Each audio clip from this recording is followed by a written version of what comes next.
Peşenge Cotyari و اجالداری لباجار آمده دومه. Peşenge دروژخو آسیمینده جالی ولاتین و علاقه که زده دید. کارساز جوتیار ولاتین کو جباجارین در دور آمده ولاتین دن هاتنه سردانا peşenge دکن. د peşenge ده هر جورین ماکینین این کجبو جوتیاری پیوستن هنه. همان دمیده toxumên axurek û emê heywanan jî hene.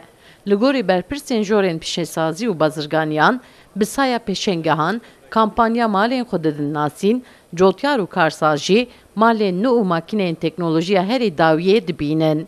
Her roz terî saet niha daha da dest pê dikin heta nê şeşê êvarê berdewam dike. Karsazê bajêr û dervayê bajêr dervayê welat jî tênêvira. Ji bo wan pişkî taybet ji bo me jî pir mühîm e di vê krîza welata em di fabrîkayê pêşesazê Herêma Amedê de tiştê ku tê çêkirin em jî melivra da stand vekiriye em wan tînin nasîn ji ber wî havê ji bo karsazê me jî tiştek taybet e. Li gorî xwediyê kampanyayan xelk eleqeyek zêde nîşanî pêşengeyê didin. Lêbêle her tişt di heman astî de nayê firotin. Ji ber buhabûna fiyetan, kirîn û firotin pir kêm dibe. Cotyar jî dibêjin fiyetên mazot û gübre li Tirkiyeyê gelek zêde bûye. Ji bo wê cotyar kar nakin ku makîne an jî toxum bistînin. Vekî salê berê nîne. Yani salê berê daha baştir bî. Niha krîzekeyî. Yani tişt hemî tişt 3-4 qat 5 qat buha bûne. Ji ber wî kirîn û firotan pir kêm.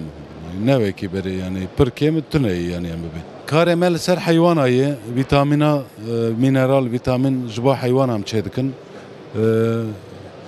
Karê me li Diyarbekir fabrika me em li vir çê dikin. Yani qerebalık heye insan tên diçin ama yani şغل tuneyî yani iş nabe ji ber wî. Far tişkî nayê kirînekê. Tu çi mezemê di dest xwedawî mîne are. Erbahayê. Em çer bikin. Ya hêrkî de mazotê, hêrkî de elektrîkê, hêrkî de mezemeyê. Ewrûnê me jî nake, pere nak ûrûnê me.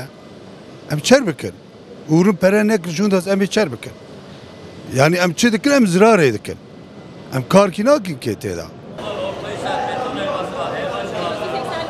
115 kampanya beşdarî pêşengeyê bûn. Di pêşengeyê de herî zêde standên xwarin û xurekan wekî sucuk, penîr, bastix, mewj û her wekî din eleqe dibîne.